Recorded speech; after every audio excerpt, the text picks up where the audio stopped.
सुना सुनावा। जहिया से चढ़ल बाटे चैत के महीना,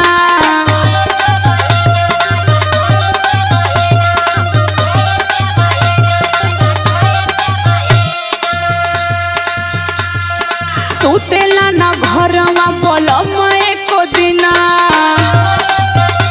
तनी घरो रहे सीख। हाँ गरबा सूत के बुखारी हम। जहिया से चढ़ल बाटे चैत के महीना, सुतेला ना घरवा पलम एको दिना।